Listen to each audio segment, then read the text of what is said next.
কিছু পাপ আছে, কিছু গুনাহ আছে, যেই গুনাহগুলোর সাজা শুধু আখিরাতেই দেওয়া হবে না, আল্লাহ রাব্বুল আলামিন নগদে দুনিয়াতে ওই পাপিষ্ঠকে বুঝিয়ে দিবেন।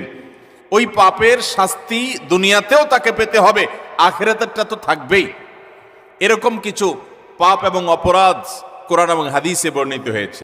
এর ভিতরে সর্বপ্রথম, যেই অপরাধ করার শাস্তি শুধু আখিরাতে দেওয়া হবে না, আখিরাতের শাস্তি তো দেওয়া হবেই, দুনিয়াতেই আল্লাহ তাআলা ওই অপরাধীকে এই অপরাধের শাস্তি দিবেন, দিয়ে ছাড়বেন। এর মধ্যে প্রথম যে অপরাধের কথা বলতে চাই তা হলো মা বাবার অবাধ্যতা, মা বাবার নাফরমানি, মা বাবার সাথে বেয়াদবি করা, তাদের অসম্মান অশ্রদ্ধা করা, তাদের অধিকার নষ্ট করা, খর্ব করা। এটা এমন একটা অপরাধ, এই অপরাধের শাস্তি আল্লাহ শুধু আখিরাতে দিবেন তা নয়, ওই নরাধমকে, মা বাবার অবাধ্য এবং নাফরমান সন্তানকে আল্লাহ তাআলা দুনিয়াতে তার এই পাপের প্রায়শ্চিত্ত ভোগ করানো ছাড়া মৃত্যু দিবেন না। এ বিষয়ে মুস্তাদরাক হাকিমের বর্ণিত একটি হাদিস আছে। নবী আলাইহিস সালাম বলেছেন, বাবানি মুআজ্জালানি উকুবাতুহুমা ফিদ দুনিয়া আল বাগয়ু ওয়া উকুকুল ওয়ালিদাইন। মা বাবার নাফরমানি এর শাস্তি দুনিয়াতে নগদ দেওয়া হবে, আখিরাতটা তো আছেই। সেটা কখনো কখনো হতে পারে তার অবাধ্য সন্তানকে দিয়ে তাকে আল্লাহ তাআলা শাস্তি দিবেন, সেটা যেমন হতে পারে। আবার এমনও হতে পারে তার সন্তান নেই কিংবা সন্তানরা অবাধ্য না, আল্লাহ তাআলা তাকে অন্যভাবে অপমান অপদস্থ করে, লাঞ্ছনা দিয়ে, কষ্ট দিয়ে, তার থেকে নেয়ামত ছিনিয়ে নিয়ে কোনো না কোনো ভাবে আল্লাহ তাআলা তাকে শাস্তি দিবেনই দিবেন। তবে হ্যাঁ, যেই কোনো অপরাধের পর যদি কোনো মানুষ আল্লাহর কাছে তওবায়ে নাসুহা করে, খাঁটি অন্তরে তওবা করে, লজ্জিত হয়, মাফ চায়, ফিরে আসে, তার কথা ভিন্ন, আল্লাহ তাআলা তাকে মাফ করবেন।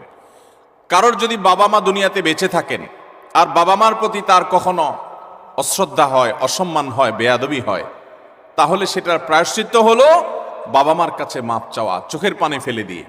যতক্ষণ পর্যন্ত অন্তর থেকে তারা ক্লিয়ারেন্স না দিবেন যে ঠিক আছে তোমার ব্যাপারে আর কোনো দুঃখ আমার অন্তরে নেই, ততক্ষণ পর্যন্ত মা বাবার কাছে ক্ষমা চাইতে থাকা, এটা হলো এই অপরাধের তওবা। এখানে শুধু মুখে আস্তাগফিরুল্লাহ বললে কখনো তওবা হবে না, বরং মা বাবার কাছে মাপ চাইতে হবে। আপনি যদি আপনার স্ত্রী সন্তানদের সামনে, মা বাবার সামনে বেয়াদবি করেন, তাহলে তাদের সামনেই আবার তাদের কাছে মাপ চাইতে হবে। আপনি যদি কারোর সামনে বাবা মাকে অসম্মান করে থাকেন, তাদের কোনো নির্দেশ লঙ্ঘন করে থাকেন, তাচ্ছিল্য প্রদর্শন করে থাকেন, ওই মানুষগুলোর সামনেই আবার আপনাকে প্রায়শ্চিত্ত করতে হবে। এটি হলো মা বাবার কাছে ক্ষমা চাওয়ার পদ্ধতি। আর যারা হতভাগাদের কাতারে পড়ে গেছেন, মা বাবার দুজনেই অথবা দুজনের কোনো একজনকে হারিয়ে ফেলেছেন, এখনো পর্যন্ত তাদের সাথে কৃত অপরাধ এবং জুলুম, অবিচার, যেটা আল্লাহ তাআলা সহ্য করবেন না, সে অপরাধের প্রায়শ্চিত্ত আপনি করতে পারেন নাই, দুনিয়া থেকে চলে গেছেন, তারা কিভাবে প্রায়শ্চিত্ত করবেন? তাদের প্রায়শ্চিত্তের কয়েকটা ধাপ আছে। নাম্বার 1, তারা মা বাবার হয়ে আল্লাহর কাছে অনেক বেশি ইস্তেগফার এবং চোখের পানি ফেলবেন। আল্লাহ, আমার বাবাকে, আমার মাকে আপনি মাফ করে দিন। নামাজ পড়ে পড়ে ভোর রাতে তাহাজ্জুদের সময়, জুমার দিন মাগরিবের আগে, আসরের পরে সূর্যাস্ত যাওয়ার সময়, গুরুত্বপূর্ণ দোয়া কবুলের কিছু সময় আছে, এই সময়গুলোতে হাত তুলে আল্লাহর কাছে চোখের পানি ফেলে মাপ চাইবেন। আল্লাহ, আমার বাবার প্রতি আমি অনেক অনেক অবিচার করেছি, আমার মায়ের প্রতি আমি অনেক অশ্রদ্ধা প্রদর্শন করেছি, যেটা আমার করা উচিত হয়। আল্লাহ তাআলা কোরআনে কারিমে তার ইবাদতের নির্দেশের পরেই যার কথা বলেছেন তিনি হলেন মা বাবা। রিদার রব্বি ফি রিদাল ওয়ালিদাইন ওয়া সাখাতুর রব্বি ফি সাখাতিল ওয়ালিদাইন। নবীজি সাল্লাল্লাহু আলাইহি সাল্লাম বলেছেন, কারোর মা বাবা যদি তার উপর সন্তুষ্ট থাকে তো আল্লাহ তার উপর সন্তুষ্ট, আর মা বাবা যদি অসন্তুষ্ট তো আল্লাহ তার উপর অসন্তুষ্ট। মা বাবা হলো মানুষের জান্নাতের দুয়ার, এটাকে ঠিক রাখলে মানুষের জন্য জান্নাতের পথ সুগম হয়। মোহতারাম হাজরিন, এই জন্য কোনো ইমানদার যদি তার মা বাবাকে হারিয়ে ফেলেন, দুজনের কোনো একজন চলে যান, এটা বড় দুর্ভাগ্যের কথা যে জীবদ্দশায় মাপ চাওয়া হয় নাই। প্রায়শ্চিত্ত করার জন্য প্রথম কাজ হলো মা বাবার হয়ে অনেক বেশি বেশি ইস্তিগফার করা, ক্ষমা প্রার্থনা করা, তাদের হয়ে আল্লাহর কাছে আপিল করা, দোয়া করা, আল্লাহ তাদেরকে মাফ করে দিন। এই কাজটি অনেক বেশি পরিমাণে করতে থাকা, দিল থেকে করতে থাকা এক।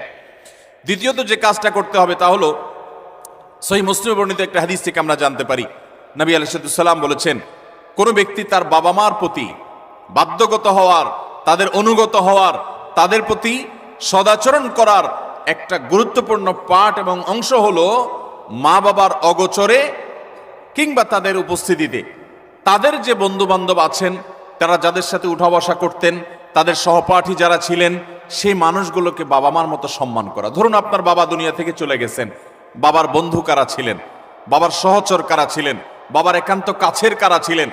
আপনার বাবা বেঁচে থাকতে আপনার ছোট ভাই বোনদেরকে অনেক আদর করতেন, আপনার বাবার অনুপস্থিতিতে আপনি তাদেরকে আদর করলেন। আপনার বাবা বেঁচে থাকতে তার নাতি নাতনিদেরকে অনেক কেয়ার করতেন, তিনি নাই, আজকে আপনি তার হয়ে সেই কাজটা করলেন। আপনার বাবা বেঁচে থাকলে তার বন্ধু বান্ধবদের সম্মান করতেন, স্নেহ করতেন, ভালোবাসা দিতেন, দাওয়াত দিয়ে খাওয়াতেন, আপনি তার অগোচরে সেই কাজটা করলেন। এভাবে আপনার বাবা মা দুনিয়া থেকে চলে যাওয়ার পরও তাদের পক্ষ থেকে এই কাজগুলো করার মাধ্যমে আপনি বিররুল ওয়ালিদাইন বা মা বাবার প্রতি সদাচরণের কাজটা আঞ্জাম দিতে পারবেন। আল্লাহ তাআলা আমাদের সবাইকে মা বাবার সদাচরণকারী, মা বাবার অনুগত সন্তান হওয়ার তৌফিক দান করেন। নবী আলাইহিস সালাম, বিভিন্ন নবী রাসূলগণ, কোরআনে কারিমে তাদের বিবরণ এসেছে, তাদের সম্পর্কে আল্লাহ রাব্বুল আলামিন এই সার্টিফিকেট দিয়েছেন। তারা কখনো কখনো আল্লাহর কাছে দোয়া করেছেন যেন তারা মা বাবার প্রতি সদাচরণকারী হন। এটা খুব সহজ বিষয় না। অনেক বদমেজাজ সন্তান আছে, অনেক কুলাঙ্গার সন্তান আছে যে বাবা মার প্রতি তারা অশ্রদ্ধা প্রদর্শন করে। বাবা মা ত্রুটি করতে পারে, বিচ্ছেদি করতে পারে, তারাও যদি অন্যায় করে সন্তানের প্রতি তাদেরও বিচার হবে, কিন্তু সন্তান হিসেবে আপনার চেষ্টা থাকবে বাবা মার সামনে কখনো অশ্রদ্ধা হয়, অসম্মান হয় এমন কোনো কাজ না করা। আব্দুল ইবনে আব্বাস রাদিয়াল্লাহু তাআলা বলেছেন, তুমি তোমার বাবা মায়ের সামনে যদি জামা ঝাড়া দাও, কাপড় ঝাড়া দাও, ধুলাবালি সরাও, বাবা মার সামনে এই কাপড় নাটা, এটাও বাবা মার সামনে বেয়াদবির শামিল। আল্লাহর জমিনে কারোর সামনে যদি তুমি সবচেয়ে বেশি কাচুমুচু করতে হয়, সে হলো তোমার বাবা মা। তোমার সবচেয়ে বেশি বিনয়ের হকদার যদি কেউ থাকে আল্লাহর জমিনে, তিনি হলেন তোমার বাবা মা। যার কথা তুমি অন্ধের মতো মানবে, কোরআন হাদিসের খেলাফ না হলে, তিনি হলেন তোমার বাবা মা। এই জায়গাটা আর কারোর জন্য হতে পারে না। অথচ আজকাল বেশিরভাগ যুবক, বেশিরভাগ কিশোরদেরকে দেখবেন যে আল্লাহর জমিনে যার চাইতে সবচেয়ে বেশি, যার সঙ্গে সবচেয়ে বেশি ঝাড়ি মেরে কথা বলা যায়, তারা মনে করে তিনি হলেন কে? মা। সবচেয়ে বেশি ঝাড়ি যাকে দিয়ে আমাদের আজকাল কিশোররা, যুবকরা কথা বলে, তিনি হলেন কে? হতভাগা মা। আল্লাহ রাব্বুল আলামিন আমাদেরকে মানুষ হওয়ার তৌফিক দান করুন, মুসলমান হওয়ার তৌফিক দান করুন।